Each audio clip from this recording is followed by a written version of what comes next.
Ibihe byiza twongeye kubasuhuza no kubaha ikaze. Uyu ni wa mwanya tubategurira ndetse kandi tukabagezaho amakuru abagezweho aba yagiye asohoka mu bitangazamakuru bigiye bitandukanye. Amakuru yacu y'uyu munsi akaba agiye kwibanda kuri zino ngingo z'ingenzi zikurikira: uko byagenze ngo Burundi butange Macky Sall nk'umukandida ku buyobozi bwa Loni. Tariki ya 2 Werurwe 2026 inteko rusange y'umuryango w'abibumbye nibwo yakiriye kandidatire ya Macky Sall ubaye perezida wa Senegal kuva mu 2012 kugeza mu 2024. Ibingibi byemezwa bidasubirwaho ko azahatanira umwanya w'umunyamabanga mukuru w'uyu muryango.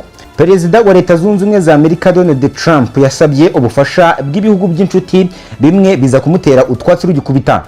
Perezida wa Leta Zunze Ubumwe za Amerika Donald Trump akaba yasabye ibihugu by'inshuti za Leta Zunze Ubumwe za Amerika ubufasha mu guhuza imbaraga mu gufungura umuhoro wa Hormuz, ariko bimwe mu bihugu bitabigaragaza ko bitakivanga muri ntambara ya Leta Zunze Ubumwe za Amerika ndetse na Iran ifatanyije na Leta ya Israel.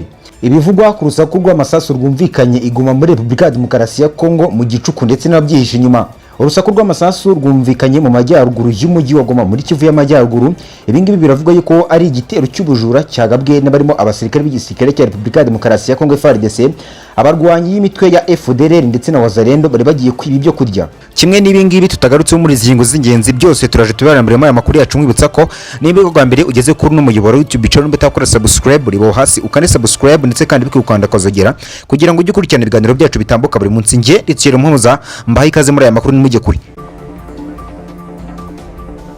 Perezida wa Leta Zunze Ubumwe za Amerika Donald Trump yasabye ubufasha bw'ibihugu by'inshuti bimwe biza kumutera utwatsi rugikubita.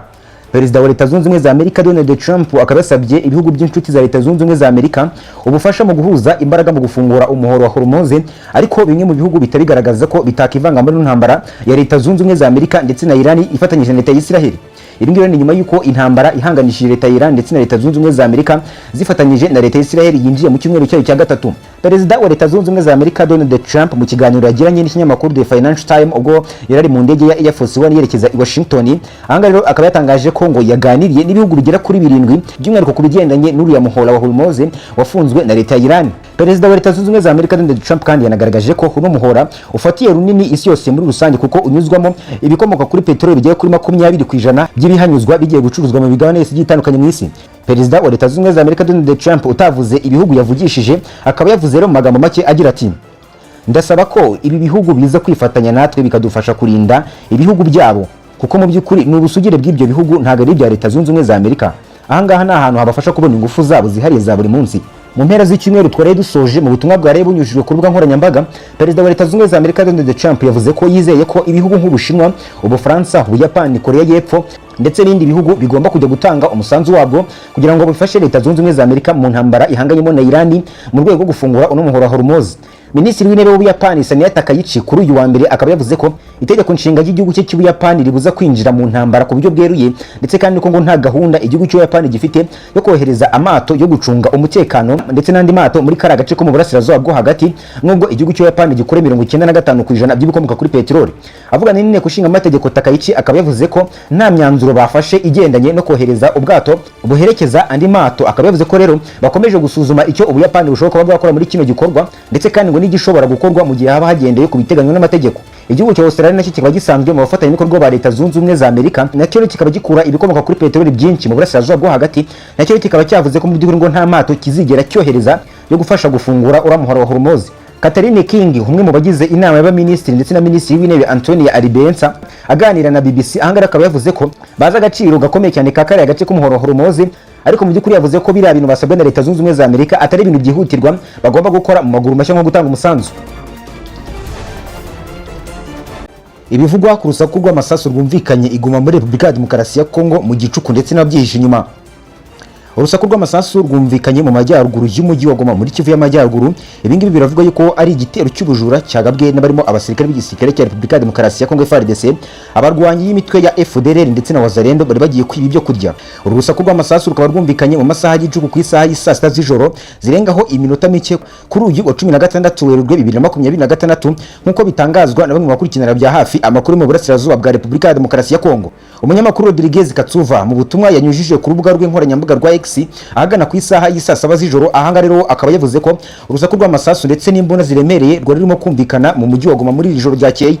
Uyu munyamakuru kandi akaba yavuze ko amakuru arambuye y'urusaku rw'amasasu aza kuyatanga mu bundi butumwa yanditse kuri uru rubuga nkoranyambaga mu gitondo cyo kuri uyu wa mbere 2026. Sibyo kandi gusa yavuze ko muri iri joro abarwanyi benshi babozarendo baje kwiba amafunguro mu bubiko bw'ibiribwa bugiye butandukanye mu mujyi wa Goma. Uyu munyamakuru kandi akaba yavuze ko nibura abantu bagera kuri 2 bishwe, naho umumotari umwe warutwaye abo barwanyi yaje gufatanwa imbundi imwe mu bwoko bwa AK47. Ibyo ngibyo bikimara kuba hahise hakorwa ubutabazi bwihuse, bakaba bwatumye rero haburizwamo imigambi y'aba barwanyi. Uyu munyamakuru kandi yanagaragaje amafoto y'amwe mu barwanyi barasuye muri kiriya gitero cy'ubujura gishinzwa abarwanyi barwana ku ruhande rw'igisirikare cya Repubulika ya Demokarasi ya Kongo FARDC, aho bagaragaye banambaye impuzankano y'igisirikare cya Repubulika ya Demokarasi ya Kongo FARDC. Iki gikorwa rero cyabereye mu gace kazwi nka Sisilaka, ahanga rero akaba mu mujyi wa Goma, kikaba rero cyamaze hafi isaha imwe, aho urusaku rw'amasasu rwumvikanye guhera ku isaha y'isa 6:40 z'ijoro kugeza ku isaha y'isa 7 n'indi minota. Iki gitero cy'ubujura kibaye mu mujyi wa Goma nyuma y'icyumweru kimwe gusa muri uyu mujyi wa Goma hagabwe igitero n'igisirikare cya Repubulika ya Demokarasi ya Kongo FARDC bakoresheje indege zitagira abapilote zizwi nka drone. By'umwihariko iki gitero kikaba cyarahitanye abantu bagera kuri 3 barimo n'umukozi wa UNICEF. Uko byagenze ngo Burundi butange Macky Sall nk'umukandida ku buyobozi bwa Loni. Tariki ya 2 Werurwe 2026 inteko rusange y'umuryango w'abibumbye nibwo yakiriye kandidatire ya Macky Sall wabaye perezida wa Senegal kuva mu 2012 kugeza mu 2024. Ibi ngibi rero byemezwa birasubizwaho ko azahatanira umwanya w'umunyamabanga mukuru w'uyu muryango. Umuvugizi w'inteko rusange ya Loni Lanelis Konnizi uyu nguyu rero akaba yatangaje ko tondo cy'uwo munsi igihugu cy'Uburundi rwo cyatanze kandidatire ya Macky Sall. Iki ngiki ni icyemezo cyatunguranye kuko akenshi kandidatire y'umuntu itangwa n'igihugu akomokamo. Ikinyamakuru Jeune Afrique kikaba cyatangaje ko mu ntangiriro za Gashyantare 2026 yandikiye perezida Bassirou Diomaye Faye wa Senegal amusaba ko yashyigikira kandidatire ye ku buyobozi bwa Loni, ariko nta gisubizo uno mukuru w'igihugu yigeze amuha. Kwanga gusubiza Macky Sall ibi ngibi bihuzwa no kutumvikana kwabaye hagati y'ishyaka PSTF riri ku butegetsi muri Senegal. Ibi ngibi bikaba byaratumye umuyobozi mukuru waryo waje kuba minisitiri w'intebe Ousmane Sanko afungirwa impamvu yiswe iya politike. PSTF kandi ashinja Macky Sall gushora igihugu mu madeni yagizwe ibanga guhera ku butegetsi bwe. Ibi ngibi bikaba byaratumye iteguza ko ishobora kumujyana mu nkiko nubwo kugeza amagenga yanga idosiye itarasobanuka neza. Iki kinyamakuru kandi kikaba cyatangaje ko mu nama y'abakuru b'ibihugu na za guverinoma y'umuryango wa Afurika yunze ubumwe African Union yabaye muri Gashyantare 2026, iki gihe ngo nibwo hatanzwe urutonde rw'abakandida uyu muryango ushaka gutanga ku mirimo mpuzamahanga igiye itandukanye rwari ruri ku mapaje agera kuri 3, ariko Macky Sall bikabivuga yuko atari yakagaragaye kuri urwo rutonde. Umunyamakuru akaba n'umusesenguzi Mejiba akaba yatangaje ko gusanga Macky Sall nk'umukandida ku buyobozi bwa Loni ibi ngibi byerekana ko ari icyemezo perezida w'u Burundi akaba n'umuyobozi mukuru wa Afurika yunze ubumwe Evariste Ndayishimiye yafashe atakiganiriyeho nabo muri uno muryango binyuze mu nzira zateganyijwe. Abakandida rero batanzwe barimo Michel Bachelet, uyu nguyu akaba yabaye perezida wa Chile, Rafael Grossi uyu nguyu rero akaba ayobora ikigo mpuzamahanga gishinzwe ingufu za atomique, ndetse na Rebecca Grionspan uyu nguyu rero akaba ari umunyamabanga mukuru w'inama ya Loni ishinzwe ubukungu ndetse n'iterambere. Ibi ngibi ntibiramenyekana niba hari undi mukandida w'umunyafurika uzahatanira kuyobora Loni. Gutanga kandidatire ku mwanya w'umunyamabanga mukuru wa Loni bikaba bizatangira ku itariki ya 1 Mata 2026. Antonio Guterres usanzwe kuri umwe mwanya akaba azavuga ku itariki 30 Ukuboza uyu mwaka 2025 asimburwe ku itariki ya 1 Mutarama 2027. Macky Sall akaba yagaragaje ko yiteguye kuyobora Loni neza, ndetse kandi akifatanya n'ibihugu byinshi bigiye bitandukanye binyamuryango kugira ngo uno muryango wunge ubumwe nyabwo, ndetse kandi unakemura ibibazo bigiye bitandukanye byugarije isi muri rusange birimo ibibangamiye amahoro ndetse n'umutekano, ndetse kandi ngo anakoresha umutungo wayo neza.